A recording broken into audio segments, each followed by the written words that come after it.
El regreso del hijo pródigo. El sol se desangraba sobre las montañas de la Sierra de 14 cuando Miguel Reyes detuvo su viejo Jeep Wrangler en el último recodo del camino. Sus manos, curtidas por años de trabajo en los campos petroleros de Tamaulipas, apretaron con fuerza el volante mientras contemplaba el pueblo que había jurado nunca volver a pisar. Real de 14 se extendía ante él como un espejismo colonial, sus calles empedradas serpenteando entre casonas centenarias de cantera rosa y tejados de teja roja. ¿Este es el pueblo donde creciste, papá?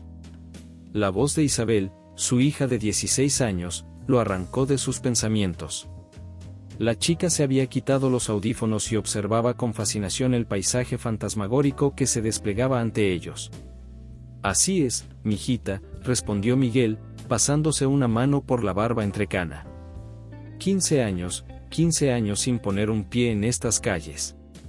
El jeep comenzó a descender por la cuesta empedrada, el ruido de las llantas contra las piedras gastadas resonando como un tambor antiguo. Las sombras del atardecer se alargaban sobre las fachadas coloniales, y los últimos rayos del sol arrancaban destellos rojizos de los vidrios de las ventanas. Por un momento, a Miguel le pareció que todo el pueblo estaba en llamas. ¿Por qué nunca me hablaste de este lugar antes? Isabel ajustó sus gafas de montura negra, un gesto que Miguel reconocía como señal de su curiosidad científica despertando. Es como si el tiempo se hubiera detenido.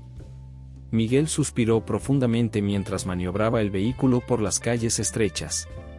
Hay historias, Isabel, historias que a veces es mejor dejar dormir. Este pueblo tiene más fantasmas que habitantes vivos. Como respondiendo a sus palabras, una ráfaga de viento helado bajó por la calle principal, arrastrando hojas secas y papeles viejos en una danza macabra. El sol había desaparecido casi por completo, y las primeras estrellas comenzaban a titilar en el cielo color índigo. La casa de los abuelos está al final de esta calle, continuó Miguel, señalando hacia una construcción imponente que se alzaba junto a la boca negra de la antigua mina. La Purísima, así la llamaban. Fue una de las minas de plata más ricas de todo México. Isabel se inclinó hacia adelante en su asiento, estudiando la estructura abandonada de la mina. Los restos oxidados de la antigua maquinaria se recortaban contra el cielo como esqueletos metálicos, y la entrada de la mina parecía una herida abierta en la montaña. ¿Y por qué la cerraron? Miguel apretó los labios, recordando la última vez que había visto a su padre con vida. Oficialmente, por agotamiento de la beta. Pero la verdad es más complicada, mijita. Estacionaron frente a la casa familiar, una mansión de 2 pisos con balcones de hierro forjado y amplios ventanales. La fachada, aunque descuidada por los años de abandono, conservaba su majestuosidad original. Un anciano los esperaba en el portal, su figura menuda envuelta en un zarape de lana a pesar del calor vespertino. Don Julio, murmuró Miguel, reconociendo al viejo guardián del pueblo. El hombre no parecía haber envejecido un día desde la última vez que lo vio, como si el tiempo lo hubiera preservado igual que a las piedras del pueblo. Miguel Reyes, la voz del anciano crujió como hojas secas. Tu padre siempre supo que volverías. Pero quizás deberías haber esperado más tiempo. Isabel bajó del jeep, sus botas levantando pequeñas nubes de polvo en el empedrado. Don Julio la miró con una mezcla de curiosidad y preocupación. Se parece a tu madre, comentó el anciano. Tiene los mismos ojos que ven más allá de lo visible. Un escalofrío recorrió la espalda de Miguel. ¿Por qué dice que debería haber esperado, don Julio? El viejo guardián miró nerviosamente hacia la entrada de la mina. La oscuridad parecía más densa allí, como si fuera algo vivo, algo que respiraba. Las cosas han cambiado desde que tu padre murió. La mina, ella está inquieta. Los mineros están muertos, don Julio, cortó Miguel bruscamente. Murieron hace 100 años. Una sonrisa triste se dibujó en el rostro arrugado del anciano. ¿Y desde cuándo la muerte ha sido un impedimento en Real de 14, muchacho? El viento volvió a soplar, más frío esta vez, trayendo consigo un sonido lejano que podría haber sido el eco de picos golpeando contra la roca, o quizás el gemido de las almas que nunca encontraron la salida de los túneles. Don Julio les entregó un pesado manojo de llaves antiguas. Tu padre dejó todo preparado. La casa está como la recordabas, aunque algunas cosas han cambiado por sí solas. Isabel ya había subido los escalones del portal y observaba fascinada los relieves tallados en la madera de la puerta principal, símbolos extraños que mezclaban iconografía católica con antiguos signos huicholes. ¿Qué significan estos símbolos, señor?, preguntó la joven, pasando sus dedos por las tallas. Son protecciones, niña, respondió don Julio. Tu abuelo los mandó tallar después del accidente de 1923. Para mantener adentro lo que debe estar adentro, y afuera lo que debe estar afuera. Miguel introdujo la llave en la cerradura, que giró con un chirrido metálico que resonó como un grito en el silencio del anochecer. La puerta se abrió con un gemido de goznes oxidados, revelando un interior en penumbras donde los muebles cubiertos con sábanas blancas parecían figuras espectrales. El olor a encierro y a madera vieja los golpeó como una ola. Isabel dio un paso adelante, pero don Julio la detuvo suavemente por el brazo. Hay reglas en esta casa, niña, advirtió el anciano. Reglas que tu abuelo estableció por buenos motivos.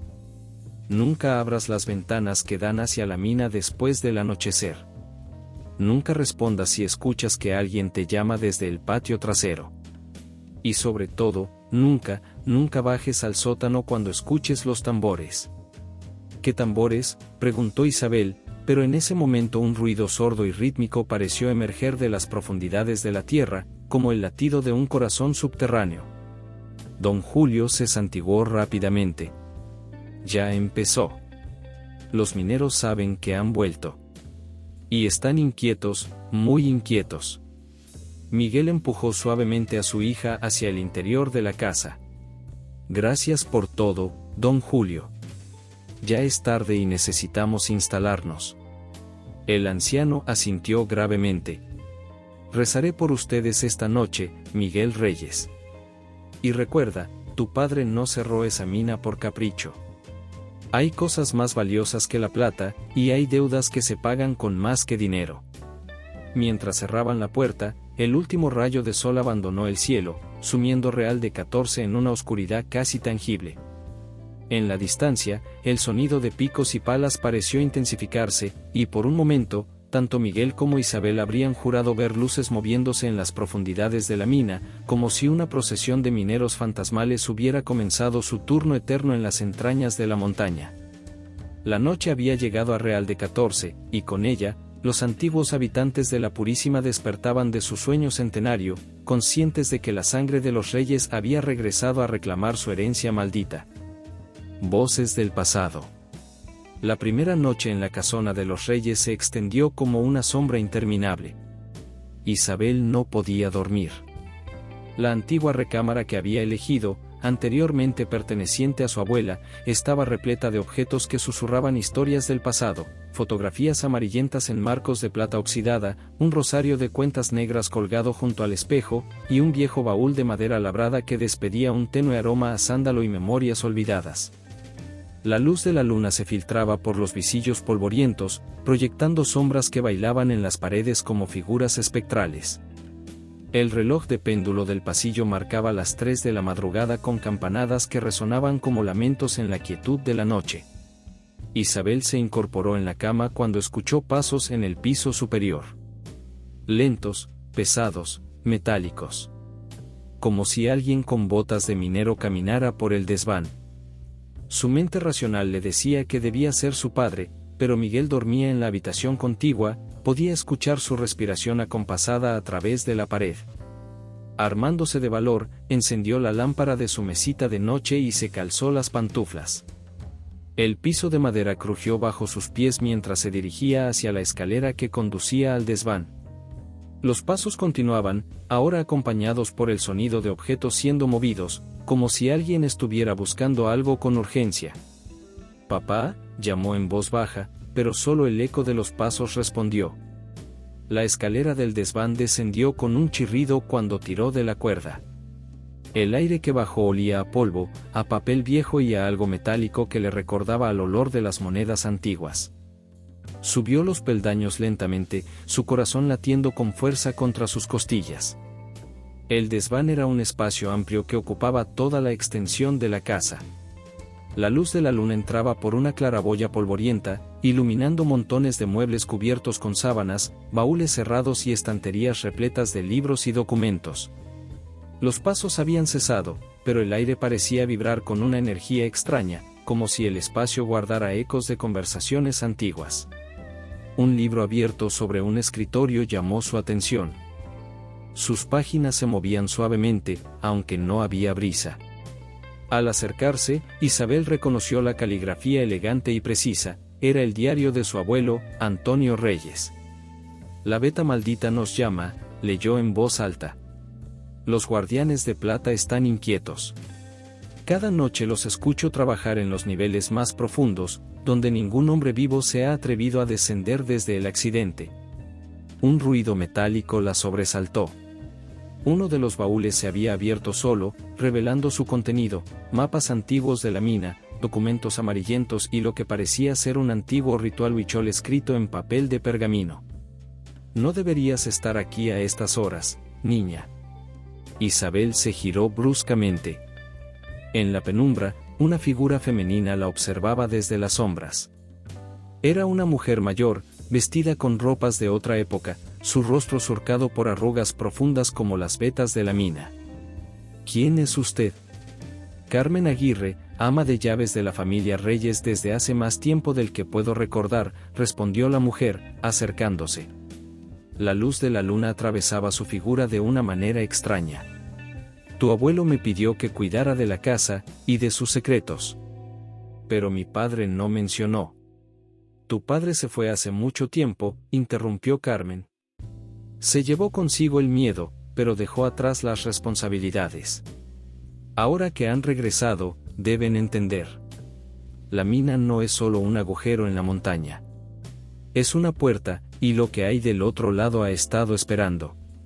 Un golpe seco resonó en las profundidades de la casa, seguido por el sonido inconfundible de pasos subiendo la escalera principal. Carmen se giró hacia la oscuridad. Ya vienen, murmuró. Los guardianes sienten la sangre de los reyes. Buscan al heredero. ¿Qué heredero?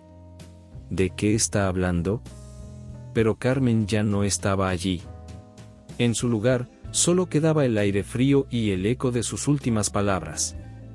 Isabel bajó apresuradamente la escalera del desván, el diario de su abuelo apretado contra su pecho como un escudo.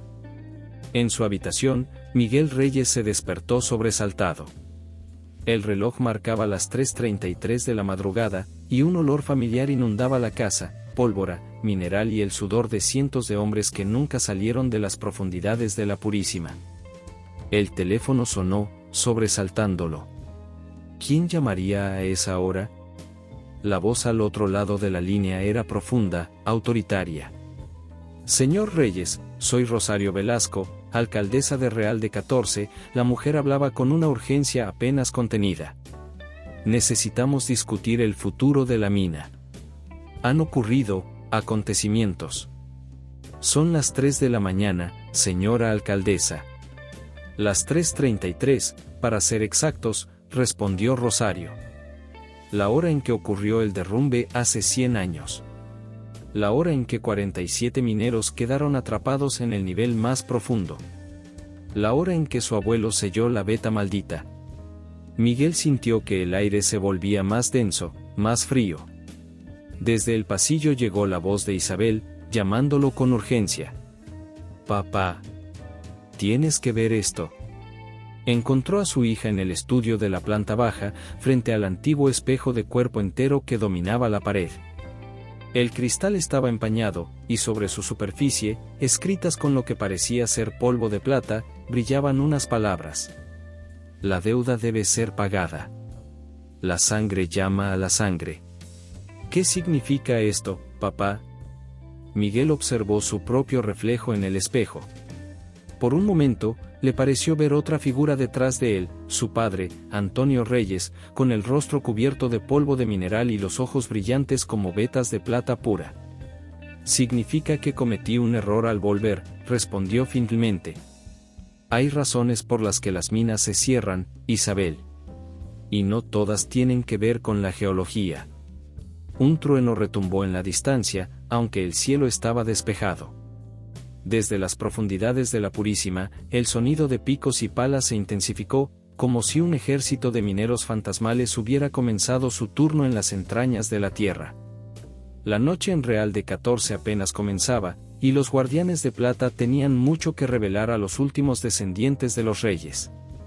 En el desván, el diario del viejo Antonio permanecía abierto, sus páginas moviéndose suavemente en una brisa inexistente, susurrando secretos que habían permanecido enterrados durante generaciones. Carmen observaba desde las sombras, su figura cada vez más translúcida mientras el amanecer se acercaba. Los vivos tendrían que aprender por sí mismos lo que los muertos ya sabían: en las profundidades de la Purísima, no todo lo que brillaba era plata, y no todas las deudas podían pagarse con dinero. El reloj dio otra campanada, y el espejo se empañó completamente, borrando las palabras plateadas. Pero el mensaje ya estaba claro: los reyes habían regresado a casa, y los antiguos habitantes de la mina no estaban dispuestos a compartir sus secretos sin exigir un precio a cambio. La primera advertencia. El comedor principal de la casona de los reyes permanecía prácticamente igual que hacía 15 años. La pesada mesa de caoba, pulida por generaciones de manos familiares, reflejaba la luz mortecina de la antigua lámpara de cristal. Isabel había insistido en cenar allí, fascinada por las fotografías en sepia que cubrían las paredes, rostros severos de mineros y patrones que parecían observarlos desde el pasado con ojos que guardaban secretos enterrados tan profundamente como las vetas de plata. Carmen, la misteriosa ama de llaves que había aparecido en el desván la noche anterior, se materializó en la puerta de la cocina como una sombra silenciosa.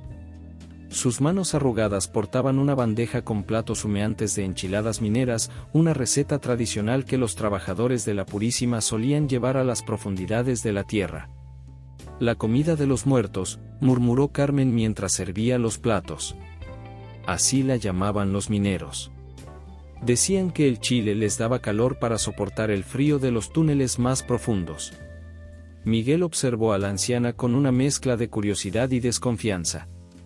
No la recordaba de su infancia, pero había algo en ella que le resultaba inquietantemente familiar, como un eco de memorias que prefería mantener enterradas.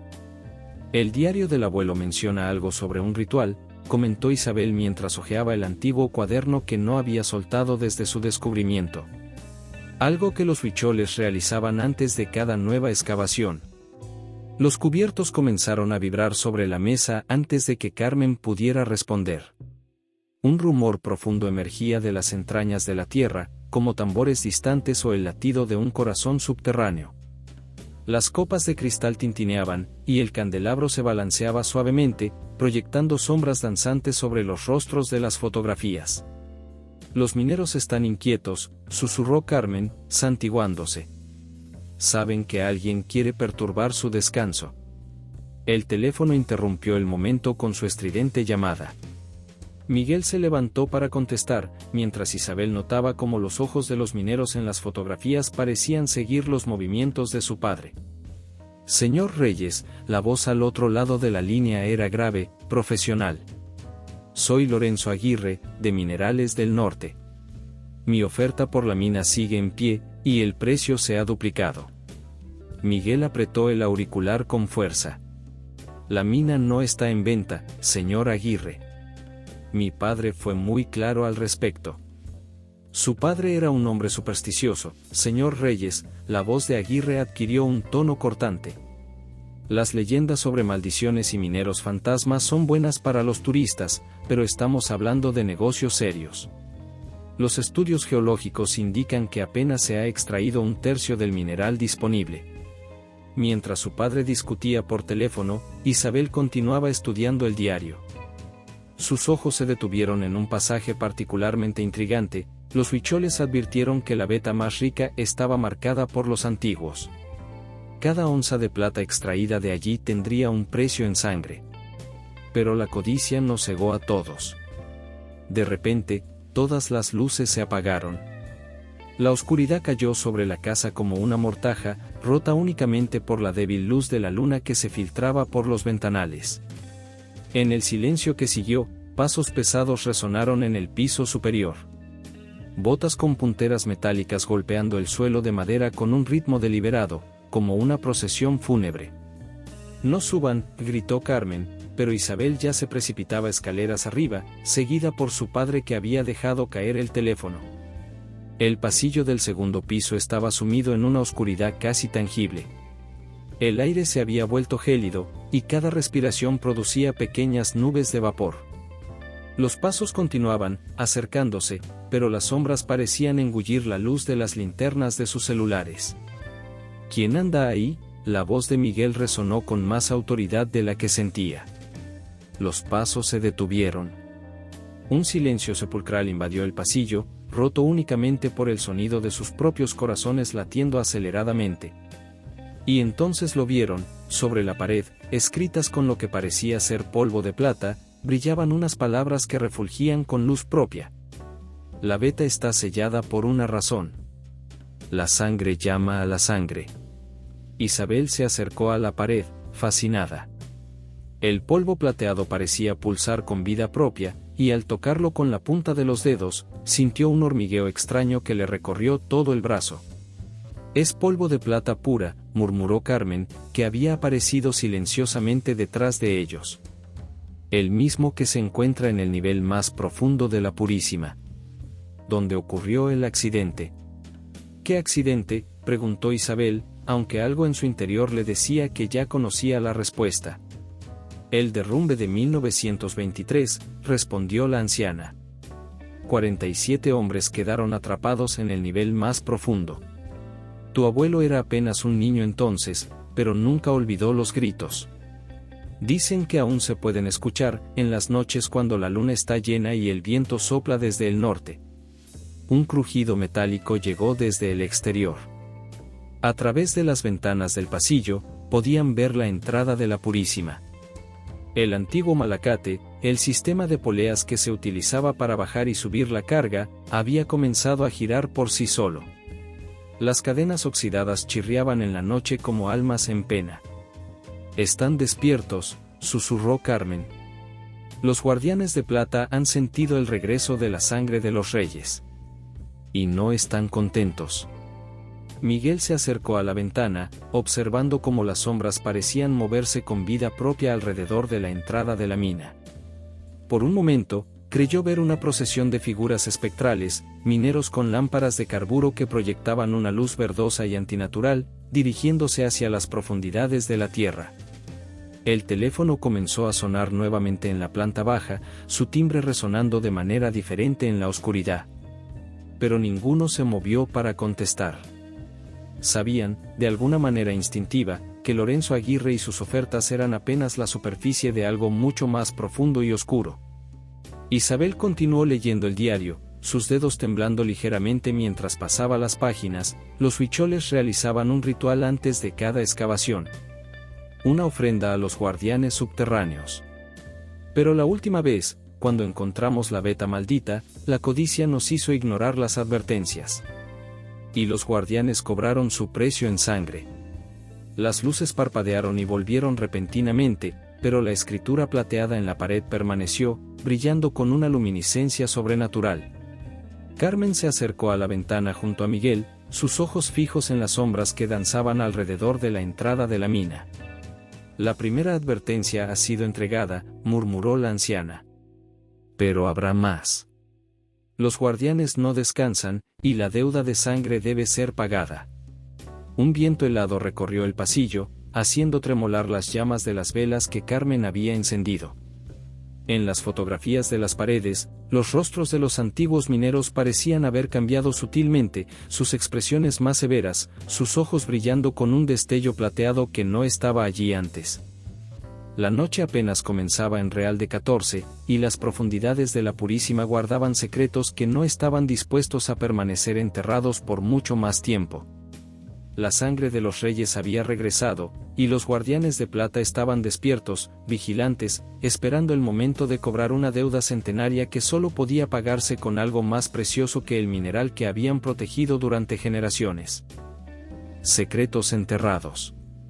La Biblioteca Municipal de Real de 14 ocupaba un antiguo edificio colonial cuyas paredes de cantera rosa guardaban más secretos que libros. Isabel había convencido a Pablo Mendoza, el joven historiador local, para que la ayudara a investigar en los archivos históricos de la mina.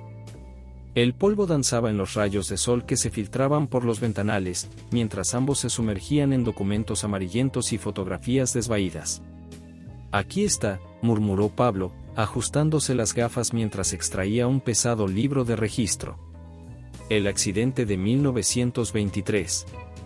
47 mineros quedaron atrapados en el nivel más profundo de la Purísima. Isabel se inclinó sobre el documento, sus dedos recorriendo las líneas de texto descolorido. ¿Nunca recuperaron los cuerpos? No pudieron, respondió Pablo, pasando las páginas con cuidado reverencial. El derrumbe fue masivo. Pero eso no es lo más interesante. Extrajo otro documento, este más antiguo, escrito en una mezcla de español y huichol. Esto es el testimonio de don Manuel Flores, el último chamán huichol que trabajó con la mina antes del accidente. Las palabras del chamán parecían cobrar vida en el silencio de la biblioteca. La veta está marcada por los antiguos. La plata allí no es solo mineral, es la sangre de la tierra. Cada onza extraída exigirá su precio en sangre humana. Los guardianes no perdonan a quienes profanan sus dominios. Un escalofrío recorrió la espalda de Isabel. ¿Los mineros conocían esta advertencia? Todos la conocían. Pablo sacó una fotografía antigua. En ella, un grupo de mineros posaba frente a la entrada de la Purísima. En sus rostros se mezclaba el orgullo con algo más, miedo. Pero la veta era demasiado rica para ignorarla. Encontraron plata tan pura que brillaba en la oscuridad. Los llamaban, los rayos de luna enterrados, punto. Mientras tanto, en la casona de los reyes, Miguel enfrentaba su propia batalla. Rosario Velasco, la alcaldesa, y Lorenzo Aguirre habían llegado sin anunciarse, portando una carpeta llena de documentos legales. La mina representa un patrimonio histórico, argumentaba Rosario, sus ojos brillando con ambición apenas contenida. Si no puede mantenerla o reactivarla, el municipio tiene derecho a expropiarla. O podría venderla a un precio más que generoso, añadió Aguirre, deslizando un cheque por la mesa. Los estudios geológicos son prometedores. La veta principal apenas fue tocada. Miguel observaba el cheque con una mezcla de tentación y repulsión. Mi padre. Su padre era un hombre atormentado por supersticiones, interrumpió Rosario. Los tiempos han cambiado, señor Reyes. Real de 14 necesita esta oportunidad. Un estruendo sacudió la casa, haciendo tintinear las copas en el aparador. En la mina, el antiguo sistema de poleas comenzó a girar por sí solo, sus cadenas oxidadas chirriando en la tarde mientras una brisa helada se colaba por las ventanas. Carmen apareció en la puerta del estudio, su figura proyectando una sombra más oscura de lo que debería ser posible a plena luz del día. Los visitantes deberían marcharse, advirtió con voz que parecía emerger de las profundidades de la tierra. La casa no los quiere aquí.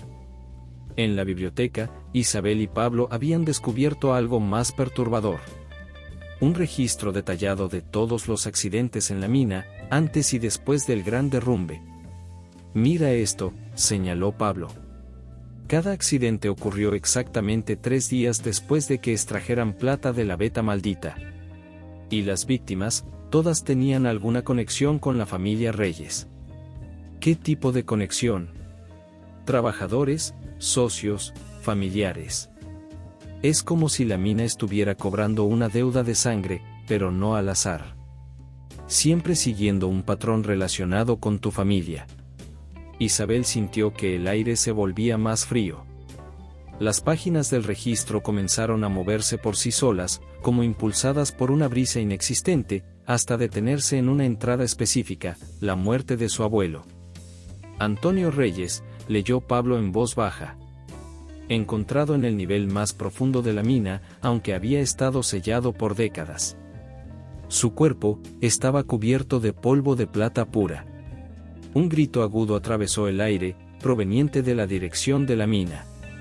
Isabel y Pablo corrieron hacia la ventana.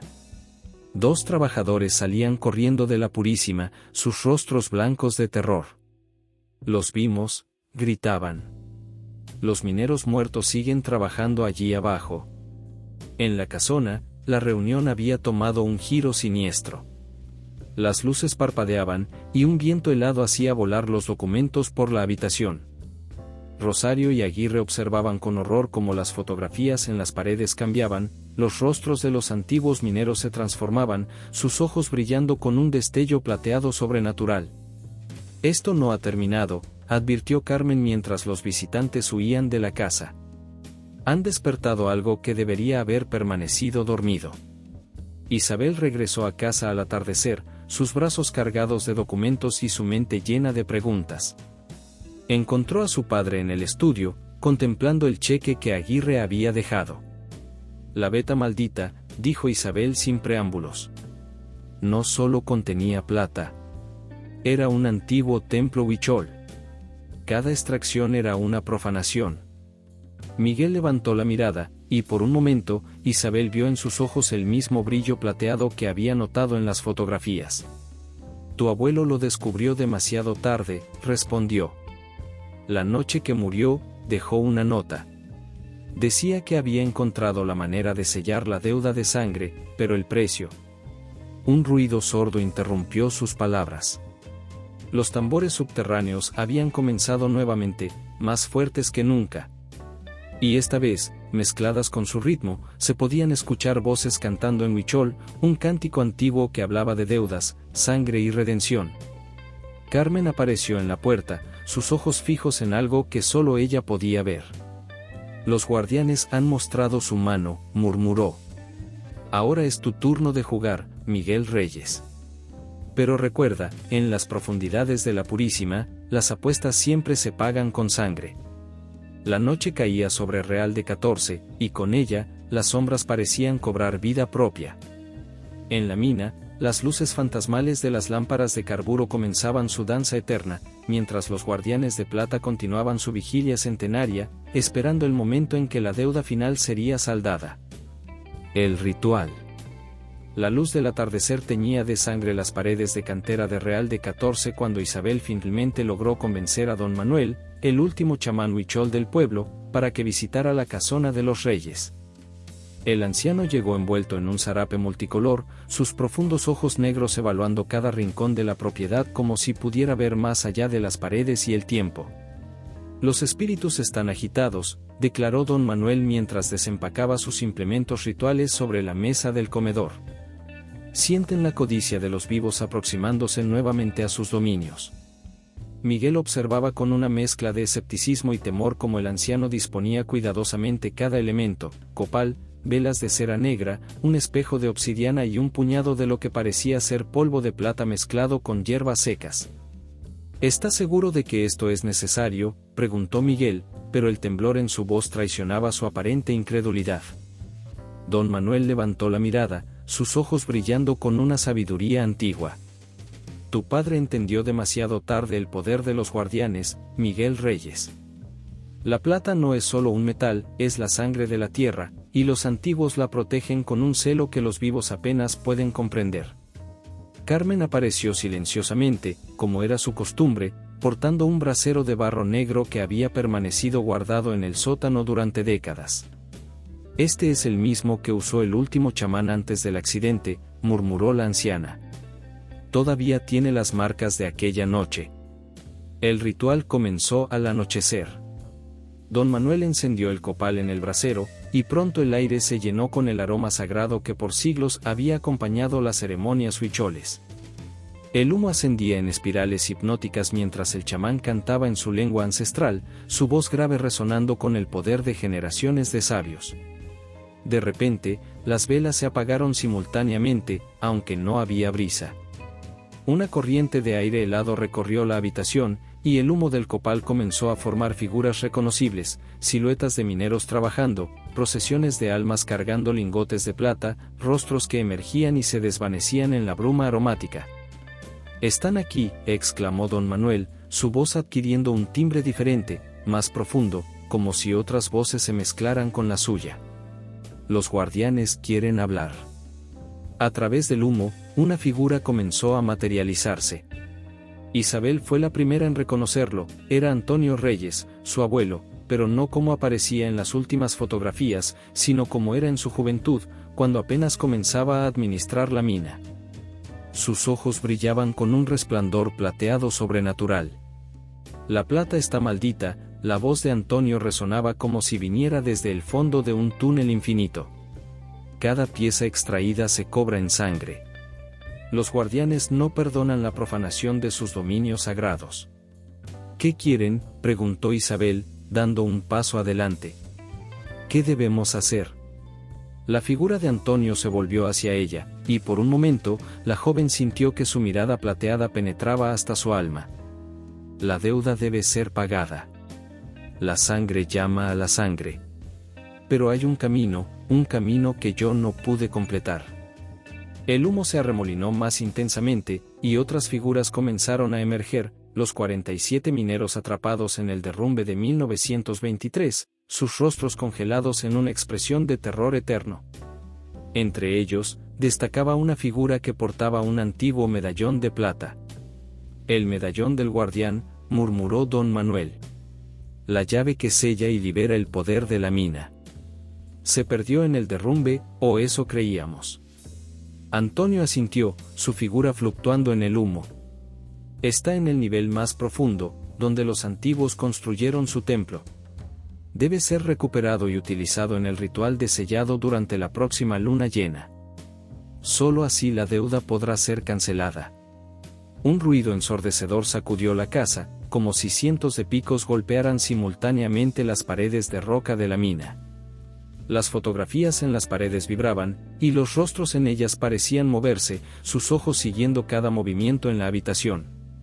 «Pero hay otros que buscan el poder de la mina», continuó Antonio, su voz volviéndose más urgente.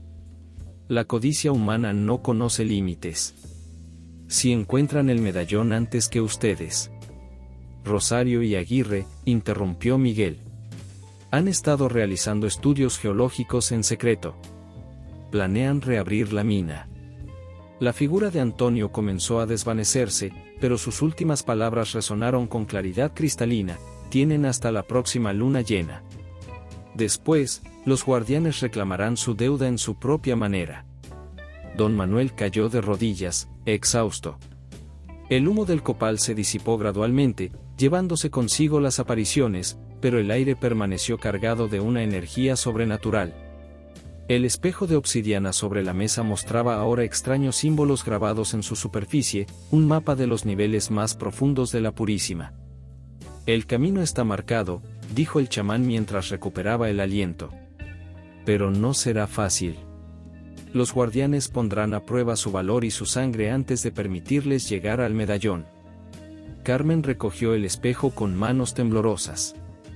«Los símbolos son los mismos que están tallados en la puerta del templo subterráneo. Tu padre los dibujó la noche que murió, Miguel. Estaba cerca de descubrir la verdad». Isabel estudió los símbolos, su mente analítica tratando de descifrar su significado. «No son solo un mapa», murmuró. «Son una advertencia. Y una promesa». Un viento helado sopló desde la dirección de la mina, trayendo consigo el eco distante de picos golpeando roca y el canto ritual de los antiguos mineros. La noche apenas comenzaba en Real de 14, y los guardianes de plata habían lanzado su desafío. La luna creciente se asomaba sobre las montañas, su luz plateada bañando el pueblo con un resplandor sobrenatural. En 9 días alcanzaría su plenitud, y con ella llegaría el momento de enfrentar los secretos enterrados en las profundidades de la Purísima. Don Manuel comenzó a recoger sus implementos rituales, cada movimiento deliberado y cargado de significado. «La puerta está abierta ahora», advirtió. «Los espíritus caminarán más libremente entre nosotros. Deben estar preparados. ¿Preparados para qué?, preguntó Miguel. El anciano chamán lo miró con gravedad. Para descubrir que algunos secretos están enterrados por una razón, y que algunas deudas solo pueden pagarse con algo más precioso que la plata. La noche avanzaba, y con ella, los guardianes de la Purísima continuaban su vigilia eterna, esperando el momento en que los últimos descendientes de los reyes se aventuraran en sus dominios, donde la línea entre la vida y la muerte se difuminaba en la oscuridad plateada de los túneles ancestrales. La traición. Las verdaderas intenciones salen a la luz mientras las fuerzas sobrenaturales de la mina despiertan. El sol comenzaba a ocultarse tras las montañas de Real de 14, tiñendo el cielo de tonos cobrizos que recordaban al color de la sangre seca. Miguel observaba desde la ventana de su estudio cuando escuchó el característico sonido de tacones sobre el empedrado. Era Rosario Velasco, pero esta vez no venía sola. Lorenzo Aguirre la acompañaba, junto con dos hombres que Miguel nunca había visto antes. El golpeteo en la puerta principal resonó por toda la casa colonial. Carmen, quien estaba preparando la cena, intercambió una mirada preocupada con Miguel antes de ir a abrir. Los pasos de los visitantes sobre el piso de madera antigua sonaban como presagios de malas noticias. Miguel, comenzó Rosario, su voz llevaba un tono diferente esta vez. Ya no era el de una funcionaria pública tratando de persuadir, sino el de alguien que sostenía todas las cartas ganadoras. Creo que es momento de que tengamos una conversación honesta. Lorenzo Aguirre, con su traje impecable que desentonaba con el entorno rústico del pueblo, colocó un maletín sobre la mesa del comedor. Los otros dos hombres, que ahora Miguel reconocía como abogados por sus portafolios y expresiones calculadoras, permanecieron de pie cerca de la puerta. ¿De qué se trata todo esto?, preguntó Miguel, sintiendo cómo la tensión se acumulaba en el ambiente. Isabel, quien había estado en la biblioteca revisando más documentos antiguos, apareció en el umbral de la puerta, sus ojos agudos captando cada detalle de la escena. Rosario sonrió, pero era una sonrisa que no alcanzaba sus ojos. Verás, Miguel, durante estos meses hemos estado, digamos, más activos de lo que te hemos dejado saber. Hizo una pausa dramática antes de continuar. Lorenzo no es simplemente un empresario interesado en comprar la mina. Es mi socio, y juntos hemos estado realizando estudios detallados de la Purísima. Miguel sintió como la sangre se le helaba en las venas. ¿Qué tipo de estudios? Lorenzo tomó la palabra, abriendo su maletín para revelar una serie de mapas y documentos. Excavaciones preliminares, admitió sin una pizca de remordimiento. Encontramos un acceso secundario, uno que tu padre aparentemente desconocía o decidió mantener en secreto.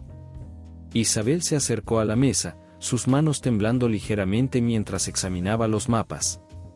Esto es ilegal, declaró con la misma firmeza que caracterizaba a su abuelo. No tienen permiso para realizar ningún tipo de exploración en la propiedad. Rosario soltó una risa corta y seca.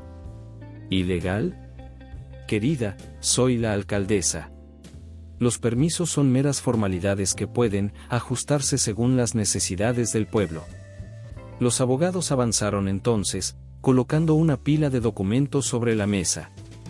Tenemos aquí, comenzó uno de ellos con voz monótona, una orden judicial que autoriza la intervención municipal en la mina debido a su importancia histórica y económica para Real de 14. Miguel golpeó la mesa con ambas manos, haciendo que los papeles saltaran. Esto es un robo disfrazado de legalidad. No, Miguel, corrigió Lorenzo, su voz suave pero amenazante. Esto es progreso. Encontramos los registros originales de la mina, los verdaderos. Los que tu padre mantuvo ocultos durante décadas. La veta que él selló, es más rica de lo que cualquiera imaginaba. Isabel, quien había estado inusualmente callada, notó cómo las velas del comedor comenzaban a parpadear sin que hubiera corriente de aire. Las sombras en las esquinas de la habitación parecían más densas, más vivas. ¿Y los accidentes?, preguntó la joven. ¿Los mineros muertos? ¿Las advertencias de los richoles? Supersticiones, espetó Rosario con desdén. cuentos de viejas para mantener alejados a los ambiciosos. Tu abuelo era un hombre brillante, Miguel, pero dejó que las leyendas locales nublaran su juicio empresarial. En ese momento, un estruendo profundo emergió de las entrañas de la tierra, haciendo vibrar las ventanas de la casa. Los candelabros se mecieron, y un viento helado atravesó la habitación, apagando todas las velas de golpe.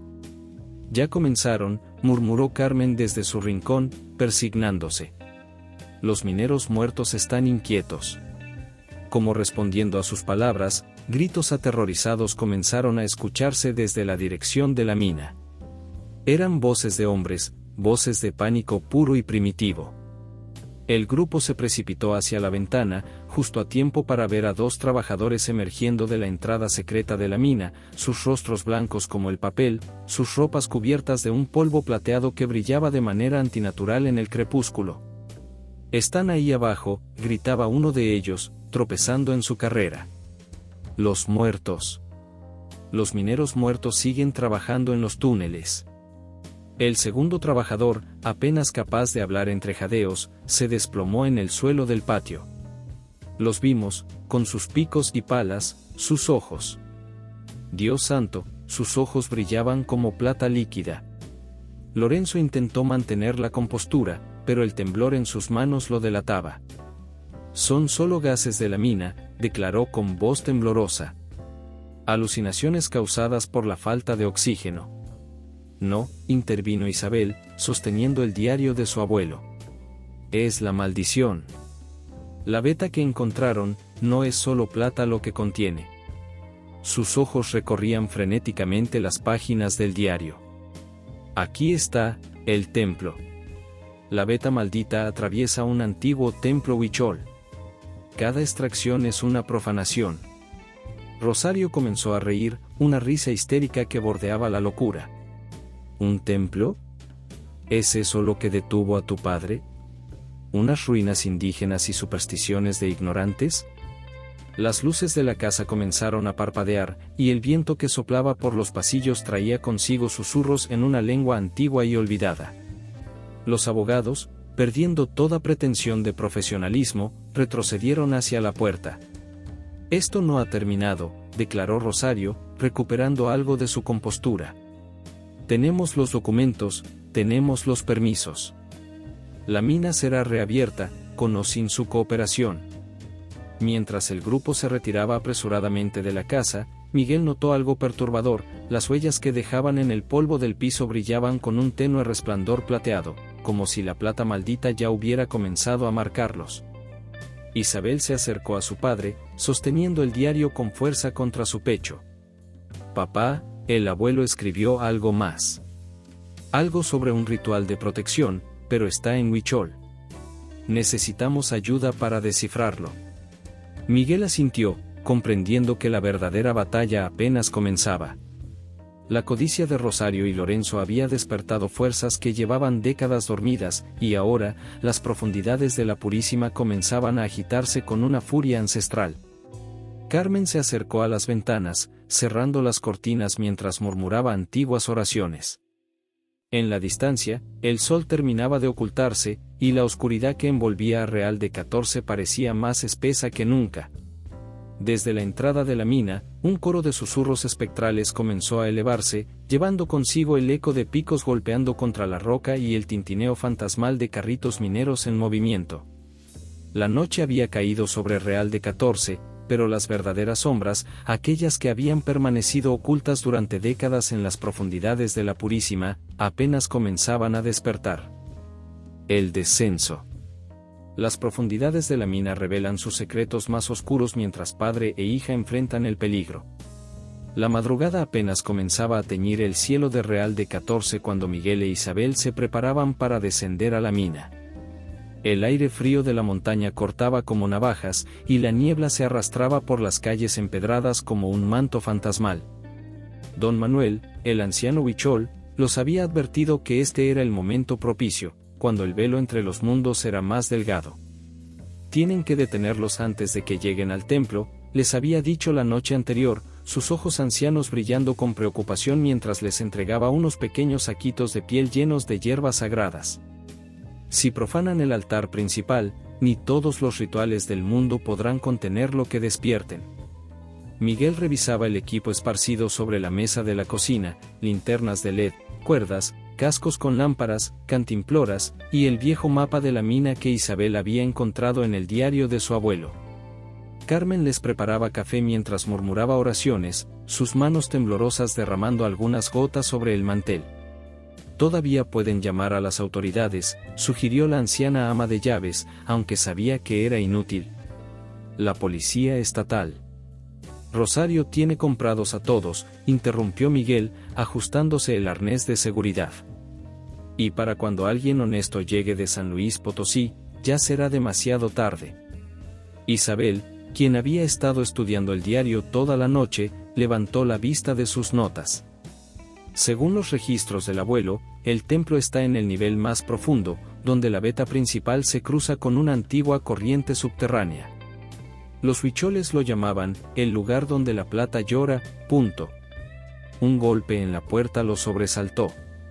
Era Pablo, el joven historiador local, cargando una mochila con equipo adicional. Los trabajadores de Lorenzo están entrando por el túnel norte, informó, sin aliento. Tienen maquinaria pesada. Miguel maldijo en voz baja. Tenemos que darnos prisa.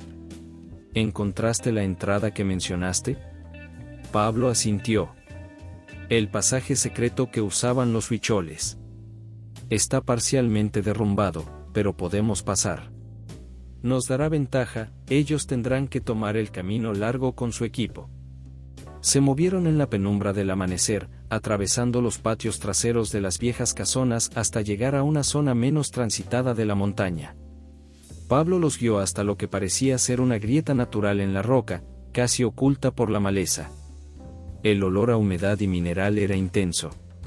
Las marcas están aquí, señaló Isabel, iluminando con su linterna unos antiguos petroglifos en la roca. Son las mismas que el abuelo dibujó en su diario. Este es el camino sagrado.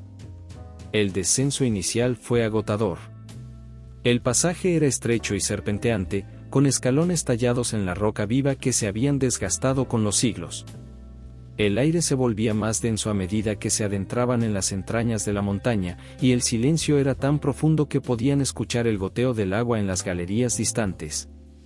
Después de lo que pareció una eternidad, el pasaje se abrió a una galería más amplia. Las paredes estaban salpicadas de vetas plateadas que brillaban bajo la luz de sus lámparas como lágrimas congeladas. El suelo estaba cubierto de rieles oxidados y maderos podridos, restos de la época de bonanza de la mina. Estamos en el nivel intermedio, explicó Pablo, consultando el mapa. El templo debe estar 2 niveles más abajo. Un ruido distante los hizo detenerse. Eran golpes rítmicos, como de picos contra la roca, pero tenían un eco antinatural que parecía venir de todas direcciones. No son los trabajadores de Lorenzo, susurró Isabel, su voz temblorosa. El sonido viene de más abajo.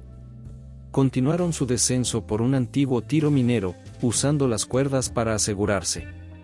Las paredes resumaban una humedad plateada que parecía moverse cuando no la miraban directamente. El aire se volvió más frío, y sus respiraciones formaban pequeñas nubes de vapor frente a sus rostros.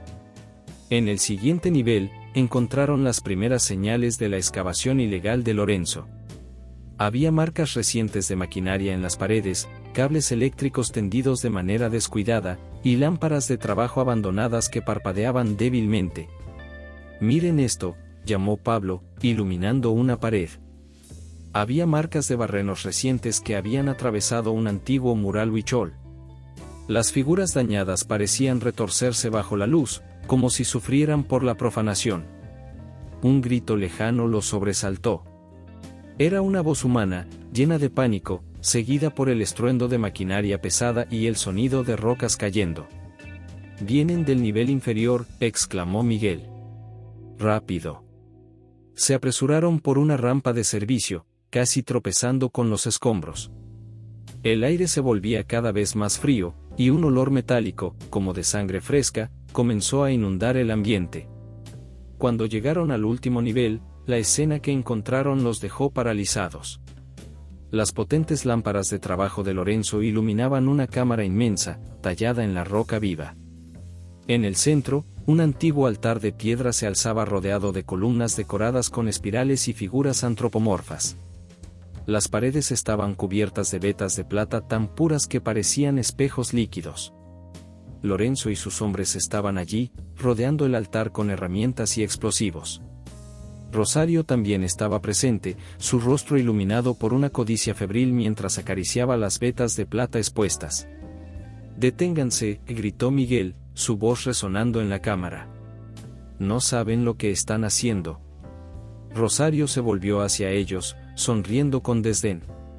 «Ah, los reyes, siempre tratando de proteger sus secretos. Pero miren esto», señaló las vetas expuestas. «La plata más pura que he visto en mi vida. ¿Y ustedes querían mantenerla enterrada por unas supersticiones?». En ese momento, algo cambió en el ambiente. Las vetas de plata en las paredes comenzaron a vibrar, emitiendo un zumbido bajo que hacía doler los huesos. Gotas de agua negra comenzaron a brotar de las paredes, cayendo sobre el altar como lágrimas oscuras. «Los guardianes», susurró Isabel, recordando las palabras del diario. «Están despertando». Como respondiendo a sus palabras, las sombras en las esquinas de la cámara comenzaron a moverse y condensarse. Figuras espectrales emergieron de las paredes, mineros de otra época, sus cuerpos translúcidos brillando con un resplandor plateado, sus rostros marcados por una eternidad de trabajo subterráneo. Los trabajadores de Lorenzo soltaron sus herramientas y retrocedieron, el terror grabado en sus rostros. Uno de ellos tropezó con los explosivos, enviando detonadores rodando por el suelo. «Son solo trucos de luz», gritó Lorenzo, pero su voz traicionaba su miedo. «Sigan trabajando». En ese momento, una figura más imponente se materializó junto al altar, Antonio Reyes, el abuelo de Isabel, pero no como el anciano que había muerto meses atrás, sino como el joven minero que había descubierto el templo décadas antes. Su rostro espectral estaba marcado por una profunda tristeza. «La mina reclamará lo que es suyo», su voz resonaba como desde un túnel profundo, mezclándose con el zumbido de la plata viva. «El precio debe ser pagado». Las paredes comenzaron a temblar, y fragmentos de roca cayeron del techo. Las vetas de plata parecían cobrar vida, serpenteando por las paredes como mercurio líquido. Los espectros de los mineros avanzaron hacia el grupo de Lorenzo, sus picos y palas fantasmales brillando con una luz mortecina.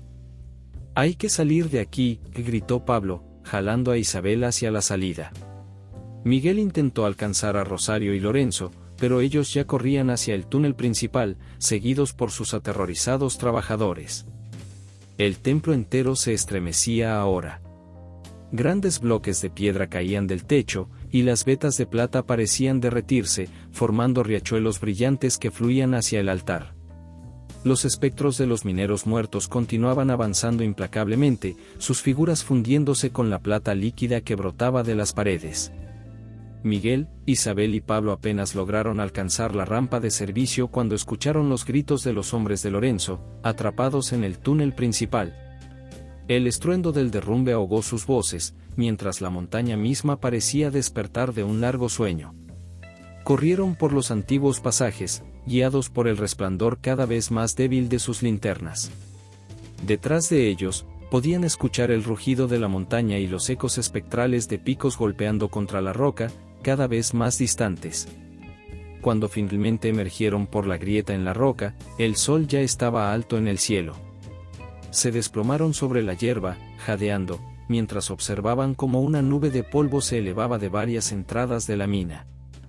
El sonido de sirenas comenzaba a escucharse en el pueblo.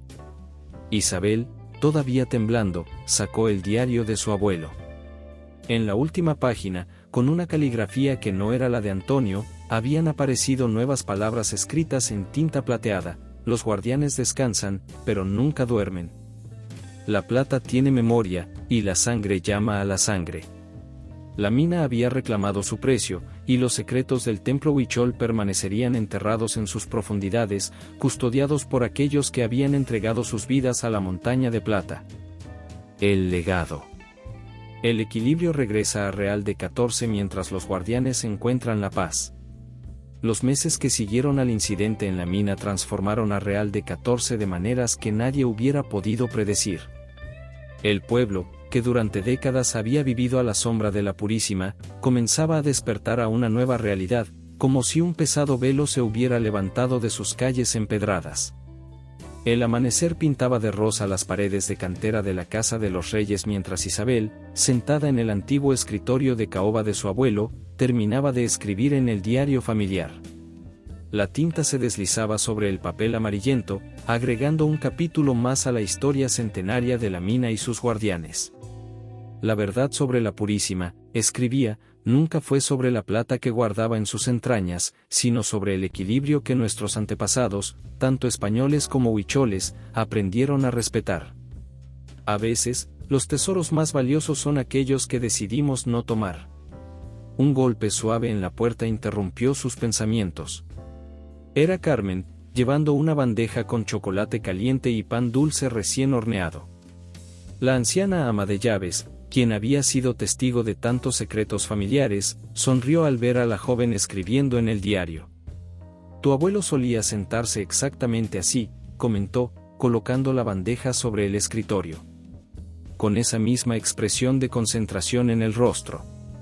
Isabel cerró el diario con cuidado, pasando sus dedos por la gastada cubierta de cuero. ¿Crees que estaría orgulloso, Carmen? ¿De cómo terminó todo? La anciana se sentó en una de las sillas de madera tallada, sus ojos oscuros brillando con sabiduría. Antonio siempre supo que este día llegaría. Que la siguiente generación tendría que enfrentar la decisión de proteger o explotar. Por eso te dejó el diario a ti, mijita. El sonido de cascos de caballo sobre el empedrado atrajo su atención hacia la ventana. Un grupo de peregrinos huicholes, con sus coloridas vestimentas tradicionales, atravesaba la plaza principal. Desde el incidente, la relación entre el pueblo y la comunidad indígena había cambiado profundamente. Miguel entró en el estudio, llevando varios documentos en sus manos. Los últimos meses lo habían envejecido, pero también le habían dado una serenidad que antes no poseía. Los papeles están listos, anunció. La mina y los terrenos circundantes serán declarados oficialmente zona de protección cultural. Un santuario compartido. Isabel sonrió, recordando las largas negociaciones que habían llevado a este momento. Después del derrumbe, cuando los equipos de rescate finalmente lograron acceder a los túneles inferiores, no encontraron rastro de Lorenzo ni de Rosario. Las galerías que conducían al templo estaban completamente selladas, como si la montaña misma se hubiera tragado esa sección de la mina. Don Manuel está esperando en el patio, continuó Miguel. Dice que es hora de realizar la ceremonia de consagración. Bajaron al patio central, donde el anciano huichol los esperaba junto a un pequeño grupo de chamanes. El aroma del copal y las hierbas sagradas flotaba en el aire matutino. Pablo, quien se había convertido en un aliado invaluable durante los meses de transición, ya estaba allí, ayudando a organizar las ofrendas. La montaña ha estado inquieta, comentó don Manuel mientras preparaba el altar temporal. Los espíritus antiguos esperan este momento. Isabel observó cómo los primeros rayos del sol iluminaban la entrada de la Purísima. La boca de la mina, que antes parecía una herida abierta en la montaña, ahora estaba protegida por una reja de hierro forjado decorada con símbolos huicholes y católicos entrelazados, un testimonio de la nueva alianza entre las culturas. El ritual comenzó con los cantos tradicionales huicholes, sus voces elevándose en el aire fresco de la mañana. Don Manuel encendió el fuego sagrado mientras otros chamanes esparcían flores de cempasúchil en un patrón circular. El humo del copal formaba espirales que parecían danzar en el aire, llevando las oraciones hacia el cielo. Los antiguos mineros, murmuró don Manuel durante una pausa en los cantos, eligieron quedarse como guardianes. No por venganza, sino por protección. Ahora, con este ritual, les damos la paz que merecen. Mientras el anciano hablaba, un viento suave comenzó a soplar, trayendo consigo el aroma a tierra húmeda y mineral. Las flores de cempasúchil se agitaron, y por un momento, todos los presentes pudieron sentir una presencia antigua y poderosa que los observaba. «Miren», susurró Carmen, señalando hacia la entrada de la mina. En la penumbra del portal, figuras translúcidas comenzaron a materializarse, los espectros de los mineros, pero esta vez sus rostros no mostraban la fiereza de aquella noche terrible, sino una serena aceptación. Entre ellos, Antonio Reyes apareció, su forma espectral más nítida que nunca. «El pacto está sellado», declaró don Manuel, su voz mezclándose con el canto de sus compañeros. «La sangre de la tierra ha encontrado su equilibrio».